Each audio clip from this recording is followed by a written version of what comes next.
It's the most wonderful time of the year, and probably the most expensive, and overscheduled, and stressful if we're being honest. That's why I wanted to share some of the strategies that I use during the holiday season as both an ADHD mom and ADHD entrepreneur in order to keep my momentum moving forward and try to keep my stress levels lower.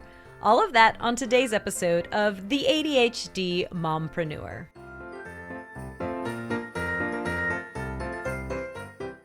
Have you ever thought about how much executive function is involved with the holidays? You've got planning and organization involved with gift giving or party planning or family events. You've got decision making when it comes to what to do and what to give. You need impulse control when it comes to how much you're going to spend or what events you're going to say yes to because you can't possibly go to all of them. It can be really hard to follow through on the boring stuff when there's just so much fun stuff to do. And it can be really hard to initiate tasks that aren't that fun and exciting. And then there's the distractions. So many distractions coming at you from every which way. It is no wonder so many of us with ADHD struggle to keep our heads afloat during the holiday season. That is why I wanted to share with you 5 strategies that I use to help lower my stress levels, keep my business and family humming along, and dare I say it, actually enjoy the holiday season as a mom. First up, I suggest that you find anchors for your self-care and your business during the holiday season. Chances are you're adding a lot of things to your schedule that aren't normally there, which means that some things are going to have to either be eliminated, put on pause, or delegated to somebody else. And this by no means is about starting a new habit or trying something new during the holiday season.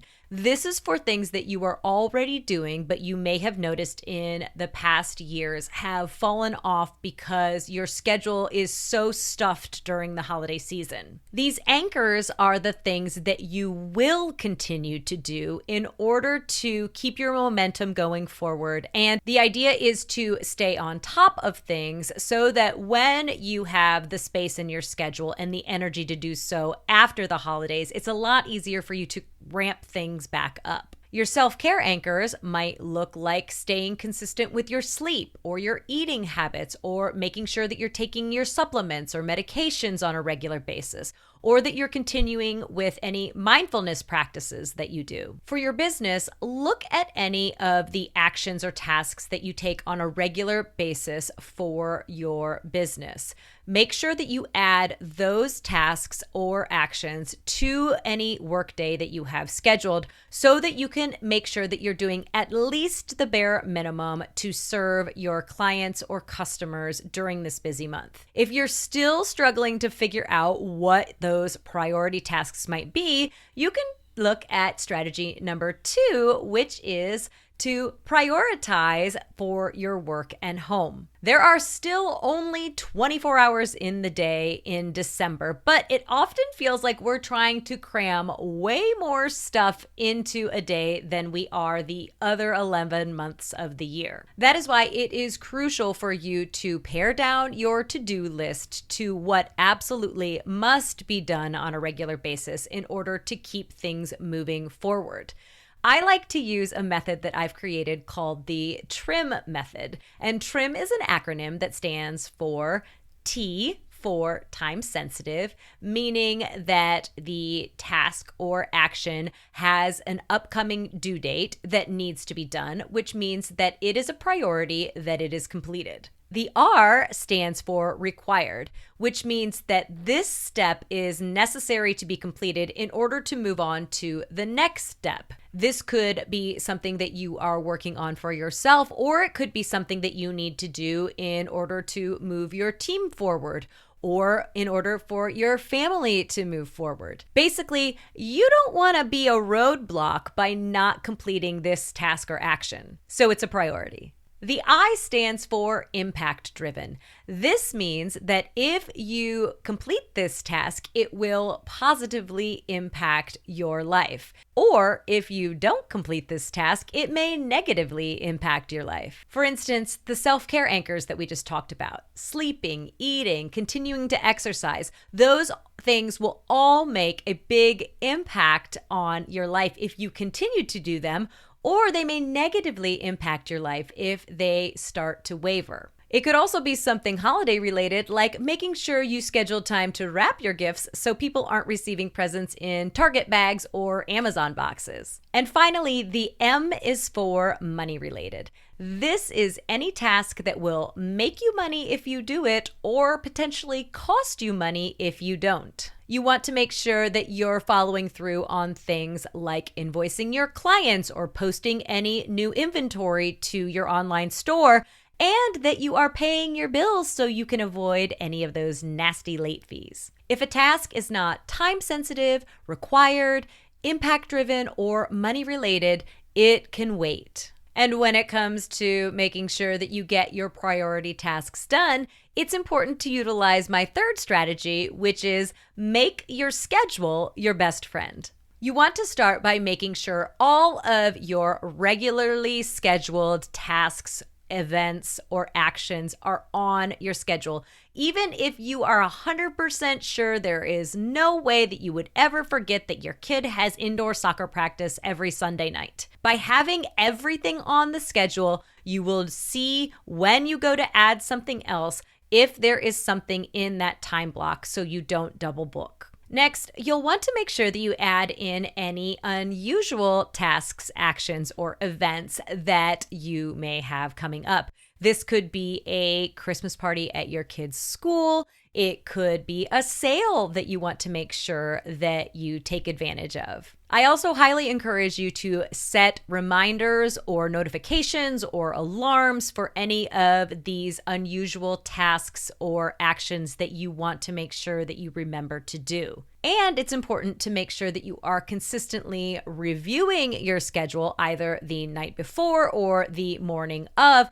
so that nothing sneaks up and surprises you. My fourth strategy is to manage expectations. Many of us ADHDers love to create magic. We love big. We love wow factor. We love to go above and beyond so that people are constantly saying, I just don't know how she does it all. But these ambitions can also come at a cost.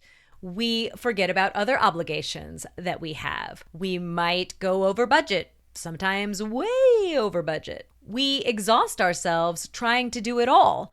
And that is why it's really important for us to have a strategy in place to manage expectations. What I like to do for myself is to create a range of outcomes rather than it being like it's bells and whistles and pomp and circumstance, or I don't do it at all. So what I use is a good, better, best method. Good would mean that you could call it acceptably done. Better would mean that it is done, but maybe it's got a little bit more flair. And best would be the pièce de résistance. It would be the exact way that you saw it on Pinterest and the way that you pictured it to be done. But it's also going to take a lot more time. And full disclosure, this method has taken me many years to put into practice, maybe even decades, if I'm being honest. But the benefit of learning to manage my expectations and not stress myself out during the holiday season is that I actually have enjoyed the holidays rather than just running around like a chicken with my head cut off all the time. An example of this range of outcomes might look like this.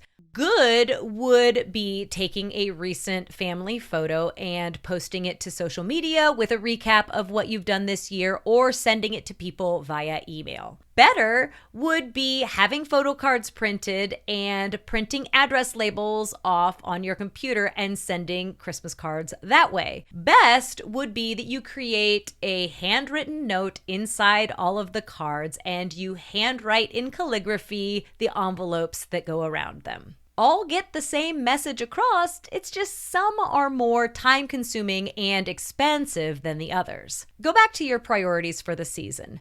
Think about where you would like to put the time and energy and effort into the best version and where a good or better version may be adequate in order to give you a little bit of breathing room in your schedule and budget. And if you're still struggling to fit it all in, my final strategy is to ask for help. I don't know why so many of us moms tend to struggle with this idea that we have to do it all, or that we have to make it look like we do it all. Because here's the secret.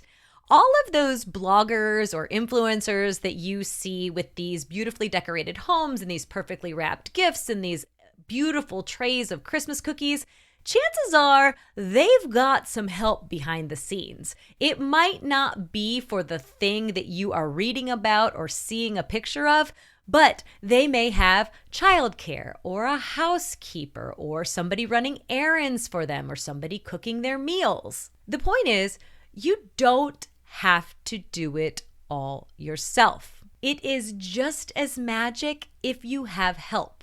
And it doesn't have to be that you're hiring somebody. It could just be that you're asking your spouse or your kids to help you out on the things that they can help you with so you can reallocate the time to making magic. The point is, you don't have to do it all yourself. You are allowed to enjoy the season too. So take a look at your to-do list and see where it is that you can either ask for help from your family or friends or hire somebody in so that you can take a little bit of the load off of yourself. Which mom do you think that your family would rather have around? The one that is frazzled and throwing their hands up in the air and saying that nobody appreciates them and that they're not going to do this again next year for Christmas?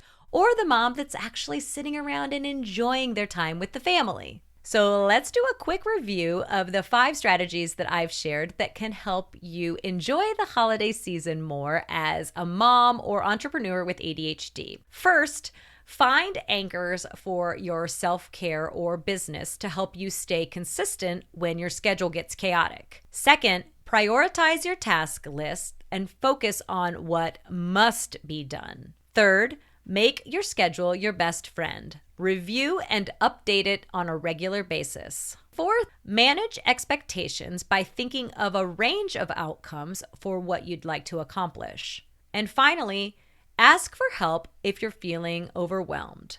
Remember, there's no prize for a mom who does it all herself during the holiday season. I hope you found a nugget that can help you to stay the course and actually enjoy your holiday season this year. Or maybe there's something that I didn't mention that you do that could help somebody else.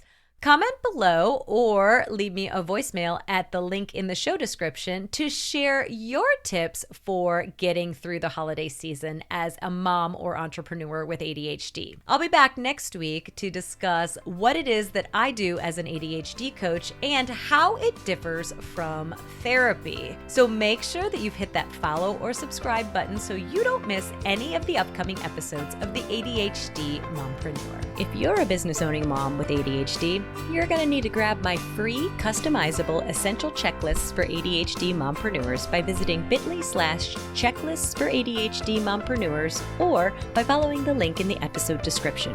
Do it now before you forget. Until next time,